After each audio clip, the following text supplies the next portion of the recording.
Oi, tudo bem? Eu sou o Tico e hoje a gente vai falar do último episódio de Sinais do Outro Lado. E como eu sempre digo, esse vídeo vai ter alguns spoilers da última sessão dos Sinais do Outro Lado. E se você não assistiu, eu recomendo que você assista o primeiro episódio para depois vir aqui assistir o vídeo, beleza? Bom, então vamos lá, porque eu acho que esse episódio foi, assim como a temporada inteira, incrível. Foi muito legal, teve muita cena bacana, teve muita investigação, teve muita descoberta, né? A gente sabe agora de muita coisa ali, muito mais sobre Tenebres. A gente já percebeu que aparentemente todos os spin-offs vão falar um pouco sobre Tenebres e a gente tem muitas informações, na verdade não muitas, mas poucas que falam muito. Mas vamos do começo, né? A gente sabe ali, logo no começo da sessão, a gente descobre que aquilo ali era usado pelo governo. O governo fazia estudos sobre um sinal misterioso. Então a TV Varminho foi criada com esse propósito. A TV Varminho nunca foi uma TV de verdade, ela sempre foi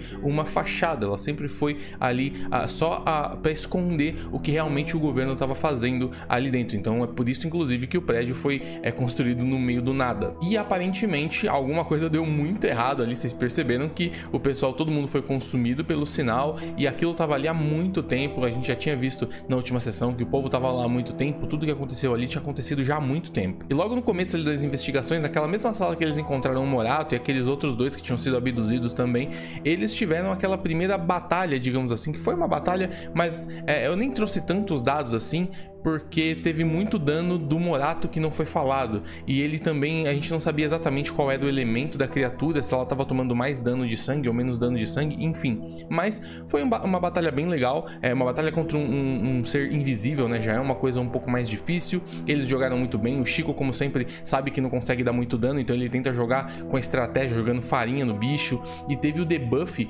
que o Guizo deu, que, cara, vocês viram a diferença que faz um debuff num monstro. Ele perdeu ali 2 dados de 3 que ele tinha de ataque. Então, basicamente, depois do debuff, ele não conseguia acertar quase nenhum ataque. Então, é muito importante, isso fica aí como disclaimer do sistema, que muitas vezes a pessoa pensa só em como eu vou ultrapassar a defesa do monstro. A defesa do monstro tá muito alta, o HP do monstro é muito alto, o monstro bate muito forte, como que eu esquivo de tudo isso? E muitas vezes você tem que ir pro outro lado, você tem que ir como eu impeço o monstro de fazer aquilo, como eu deixo ele pior, ao invés de tentar deixar o seu personagem melhor. Se você junta as duas coisas, fica tudo muito mais tranquilo. Nessa investigação eles também acham, né, finalmente o cartão do 5º andar, e aí eles vão pro 5º andar, que é um caos, é um show de memes da internet, com coisas do passado, com coisas que eram ali moda em 1990, não em moda em 1997, mas coisas mais antigas que a gente lembra, e muitos memes, muitas coisas relacionadas à internet. Então, assim, realmente essa temporada foi uma temporada ali mais leve, apesar de, óbvio que teve muita coisa forte, teve cenas emocionantes, cenas sérias, coisas mais compenetrantes, né? Mas no geral essa série foi muito mais leve. Essa temporada foi uma temporada mais de dar algumas respostas de uma maneira menos terror. Então eles foram parar naquelas salas esquisitas, onde cada sala você tinha que fazer um minigamezinho diferente. Algumas salas davam dano físico, outras faziam eles se baterem lá, aquela pegada do Fusca Azul, foi incrível. E eles também acharam a porcaria da fita do Telopsia, que ainda bem que eles mostraram pro Morato e eles conseguiram, o Morato destruiu aquela fita antes que eles pudessem assistir, porque eles queriam, se eles tivessem achado uma sala com um vídeo ali com VHS, eles teriam colocado aquela fita e teria dado um problema muito maior do que eles já tiveram. Mas aí, obviamente, tirando todo esse caos de memes de lado, né, e usando com muita maestria, o Xande conseguiu puxar o cartão ali do sexto andar, de dentro daquelas gavetas que se fechavam automático. Inclusive o Chico quase perdeu a mão numa delas, e eu acho inclusive que tinha algum jeito ali de resolver sem precisar de rituais, sem precisar de usar o paranormal, mas o Xande foi muito esperto e conseguiu usar o polarização caótica para puxar o cartão de dentro da gaveta. Foi muito bacana isso, inclusive vocês podem ver que até impressionou um pouco o Selbit, que falou, esperto, tipo assim, ele não estava pensando que eles fossem chegar nessa conclusão, mas obviamente eles chegaram. O Xande também sempre usando muitos rituais. A gente viu que por mais que o Guizo fosse o graduado, quem usou muito mais rituais na temporada inteira foi o Xande. E aí quando chegou no 6º andar, aí a coisa começou a ficar séria, começou a ficar bem preocupante ali a situação. Eu confesso que eu já tinha meio que percebido o que estava acontecendo, tá? Eles tinham uma cápsula com a Dara lá dentro, 4 cápsulas fechadas e uma cápsula aberta e já meio que, enfim, meio que desabilitada, como se alguém já tivesse saído ali de dentro. Então quando eu vi aquelas cápsulas e a cara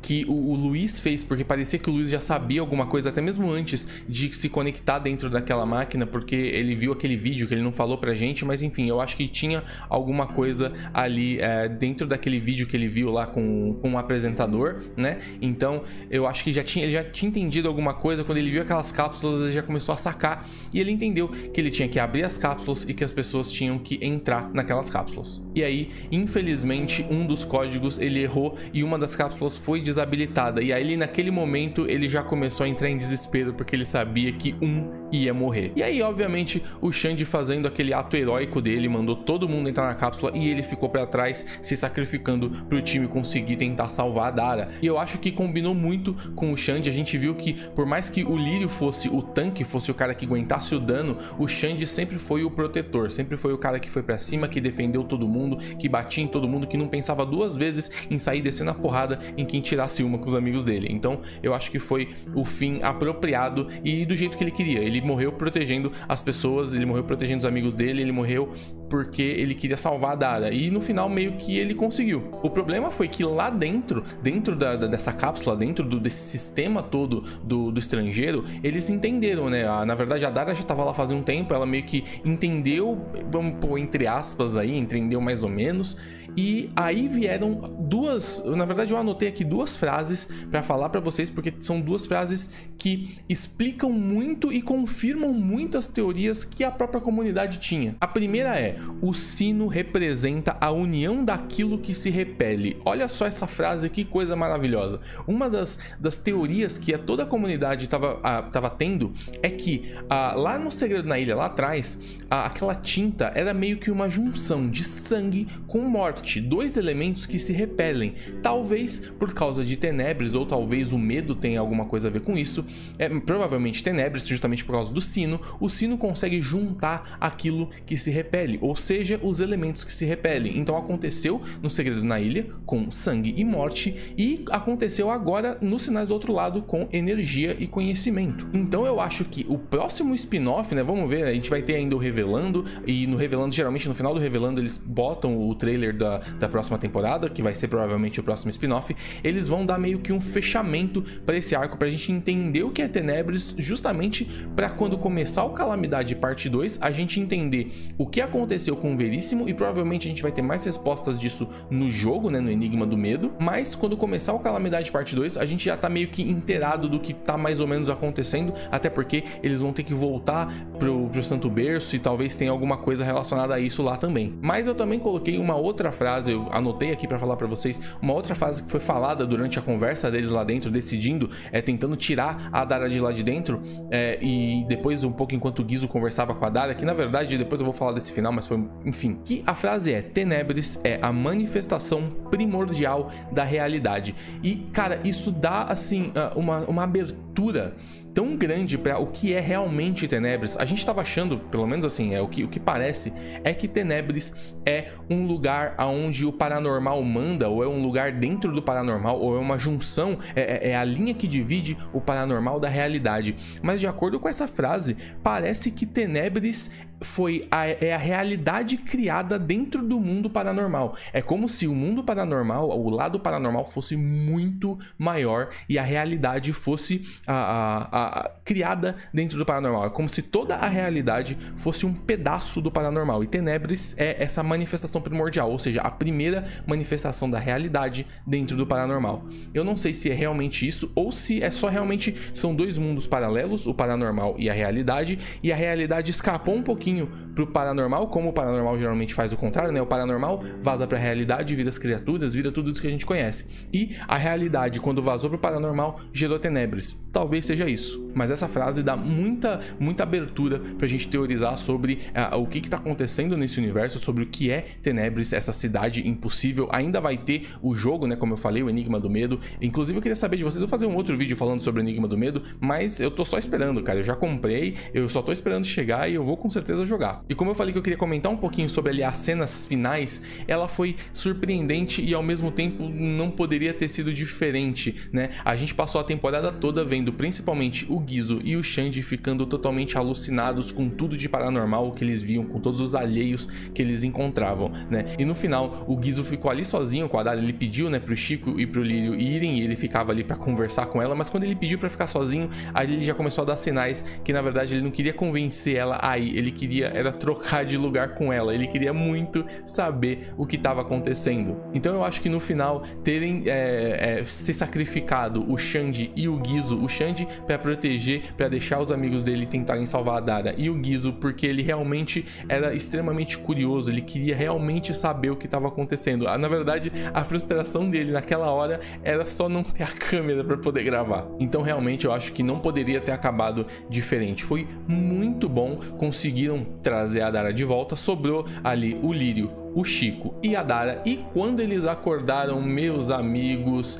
eles estavam em 2022. A questão é, será que eles envelheceram ou será que eles se mantiveram com a mesma né, com o mesmo corpo, com a mesma idade de quando eles entraram na máquina? Então agora, além dos dois, né, dos irmãos Florence que saíram vivos ali da ilha, lá no Segredo na Ilha, a gente tem também agora o Chico, o Lírio e a Dara, que acordaram em 2022. Ali vocês viram que o Dante estava ali investigando e ele encontrou os três ali, né, tirou os três da cápsula. A gente ainda não sabe, obviamente, se eles estão mais velhos, se eles mantiveram ali a mesma data, se eles foram conservados dentro da cápsula. Eu acho que eles foram.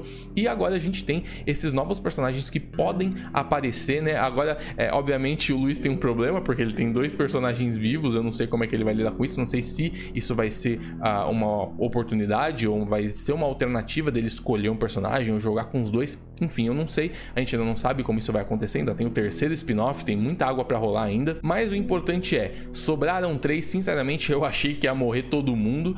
Eu vi que o Cellbit deu a chance de todo mundo sair vivo, né? Realmente, se tivessem acertado os 4 códigos ali, tivessem aberto as 4 cápsulas, todo mundo teria saído, todo mundo teria entrado nas cápsulas, então todo mundo teria acordado. Na verdade, todo mundo não, né? Pelo menos um teria ido embora, mas provavelmente seria o Gizzo, né? Que, enfim, aquele final não podia ser diferente. E a questão é, será que o Gizzo foi embora mesmo? Porque assim, ele passou pela porta e ele foi pra Tenebres, mas o corpo dele ainda tá lá dentro da cápsula, pelo menos é isso que eu acho. Será que podem fazer alguma coisa? Eu não sei. O Arthur conseguiu ir pra Tenebres, enxergar lá os sinos de Tenebres, se bem que ele enxergou pelo quadro, não sei se ele realmente foi lá pra dentro.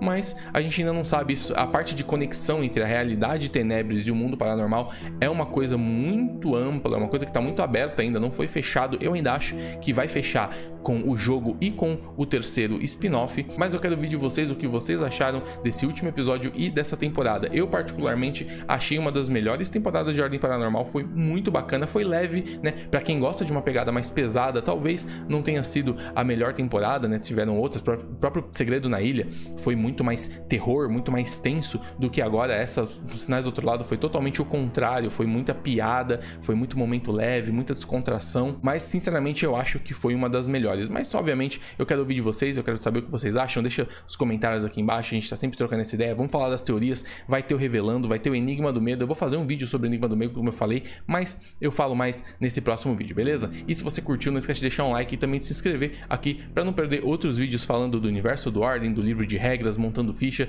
e tudo mais sobre Ordem Paranormal, beleza? Então, muito obrigado e olhos sempre abertos.